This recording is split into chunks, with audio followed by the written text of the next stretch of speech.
기도하겠습니다. 살아계신 하나님 아버지 주님께서 축복된 주일을 허락하시고 저희들의 마음을 새롭게 하고자 하심이 인하여 감사합니다.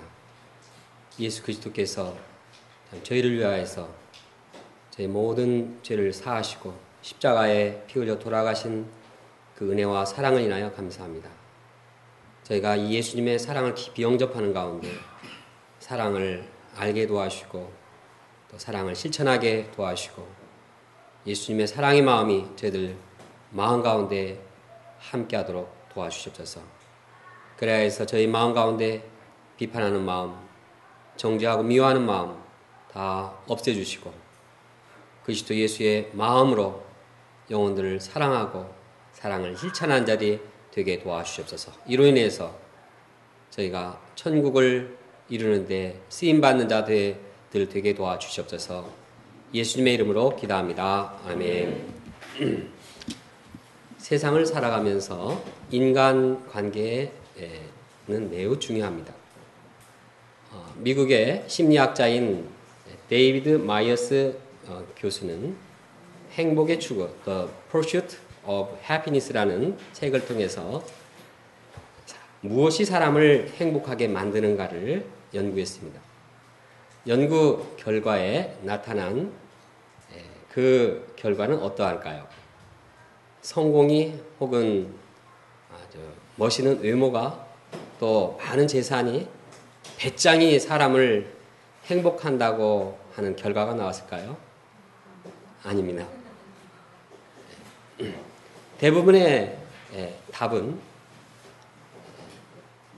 원만한 인간관계, 그것도 아주 친밀한 인간관계가 사람을 행복하게 한다고 답하고 있습니다. 인간관계의 중요성을 보여주는 다른 예를 들어봅니다. 2차 세계대전 동안에 일어난 일입니다. 마라스무스라는 병이 고아원 아이들에게 생기게 되었습니다. 이 병은 고아들이 굉장히 식욕도 잃어가고 또 건강도 잃어가고 그러다가 죽게 되는 이러한 심한 질병이었습니다. 그런데 이상한 것은 이들에게 아주 좋은 음식도 제공하고 또 장난감도 여러 가지 많은 것을 다 제공하고 또 가구도 아름답게 다 이렇게 해서 환경은 아름다운데 이들이 이렇게 병들고 죽어가는 것입니다. 그래서 유엔에 소속한 의사들을 파견했습니다. 그리고 조치를 취했습니다. 그러자 며칠 안 가서 다 회복되었습니다. 그 조치는 무엇인가? 1시간마다 10분씩 걔들 가서 안아주고 뽀뽀해주고 말해주고 사랑해주고 격려해주고 이런 것이었습니다. 그러자 순식간에 그 병은 완치되었습니다. 버클리 대학과 미시건 주립대학에서 각각 실시한 연구조사에 의하면 원만한 인간관계를 갖지 못한 사람들은 그렇지 않은 사람보다 사망률이 2배나 높다고 발표되었습니다. 대인관계의 중요성을 강조하는 조사입니다. 산상수훈에서도 천국을 누리기 위해서 인간관계가 얼마나 중요한가를 강조하고 있습니다. 본문은 다른 사람을 비판하지 말라고 말씀하고 있습니다. 비판하는 대신에 해야 할 일이 무엇인가를 말하고 있습니다. 본문을 배움으로써 우리가 비판하지 않는 공동체를 형성하며 이 땅에 천국을 이루는 자들이 되기를 기도합니다. 첫째, 비판하지 말라. 예수님은 비판하지 말라고 말씀하십니다. 비판을 받지 아니하려거든 비판하지 말라.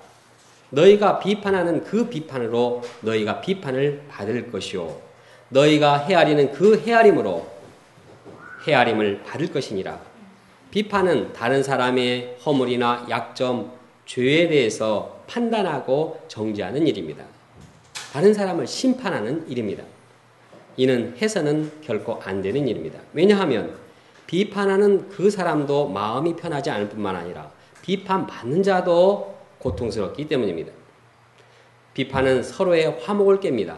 비판은 공동체의 관계성을 악화시킵니다. 비판은 인격을 파괴하고 죽입니다. 비판이 더욱더 안 좋은 이유는 악순환이 있기 때문입니다. 비판하는 자가 그 비판으로 인해서 비판을 받게 됩니다. 그러면 그 비판을 받은 자가 그 상대방을 또 비판합니다. 이렇게 비판하다 보면 서로 물어뜯기고 이것이 계속 반복되면 결국 비판은 개판이 됩니다. 비판이 있는 곳에 천국이 임하지 못합니다. 그러므로 비판은 하지 말아야 합니다. 그러면 예수님께서는 비판하는 자를 어떻게 책망하십니까? 어찌하여 형제의 눈 속에 있는 티는 보고 내 눈 속에 있는 들보는 깨닫지 못하느냐? 보라, 내 눈 속에 들보가 있는데 어찌하여 형제에게 말하기를 나로 내 눈 속에 있는 티를 빼게 하라 하겠느냐? 비판하는 자는 상대방의 약점을 잘 봅니다. 상대방의 실책에 대해서는 아주 현미경을 보듯이 자세히 관찰하고 드러냅니다. 또 비판하는 자는 다른 사람의 잘못에 대해서 과장해서 말합니다. 특히 비판하는 자는 상대방을 정죄하게 되는데 이 상대방을 정죄하는 마음은 눈 속에 들보와 같아서 자기 마음도 어둡게 하고 상대방도 정확하게 분별하지 못하게 합니다. 상대방의 장점, 은사들이 무엇인가를 깨닫지 못하게 합니다. 한편 비판하는 자는 자신의 약점에 대해서는 또 눈이 멉니다. 자신의 큰 잘못에 대해서는 정당화하고 미화하고 합리화합니다. 이처럼 자기 눈에 있는 들보를 보지 못하면서 상대방의 눈에 있는 티를 빼준다고 덤벼든다면 이는 위선자요. 또한 상대방을 크게 무참하게 해하게 됩니다. 그러므로 비판하는 자는 객관성을 가지고 자기의 위선된 모습을 발견해야 합니다. 따라서 남을 비판한 자들이 비판하기 전에 해야 할 일이 무엇입니까? 예수님은 말씀하십니다. 외식하는 자여, 먼저 내 눈 속에서 들보를 빼어라. 그 후에야 밝히 보고 형제의 눈 속에서 티를 빼리라. 자기 눈이 잘 보여야 상대방의 눈에 있는 티도 빼줄 수 있습니다. 그러므로 비판하는 자는 먼저 자기 눈에 있는 들보를 빼내어야 합니다. 그는 먼저 자기 안에 있는 비판과 정죄의 들보를 빼내야 합니다. 상대방이 가지고 있는 죄와 허물, 약점이 내 안에도 있다는 사실을 발견하고 이러한 죄의 요소들을 빼내야 합니다.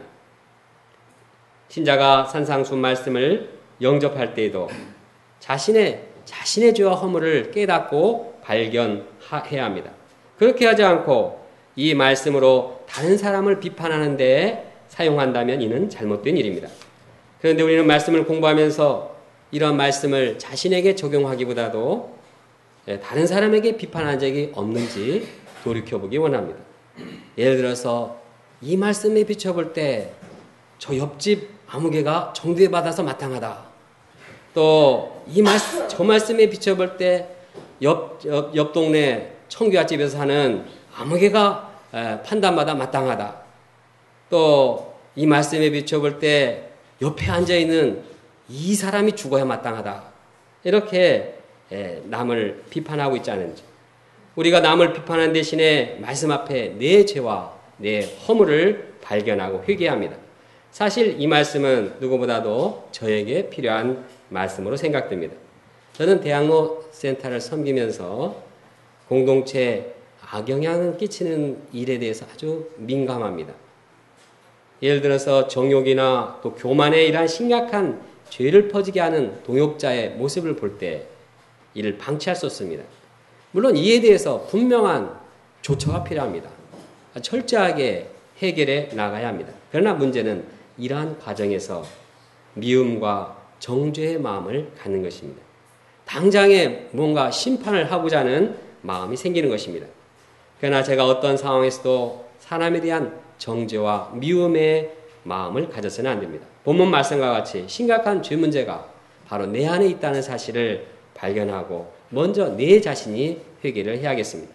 그리고 상대방에 대해서 정죄하고 심판하는 마음을 버리고 사랑의 마음을 잃지 않고 말씀을 기준으로 해서 섬세하게 도와야 하겠습니다. 둘째, 비판하지 않도록 구하라.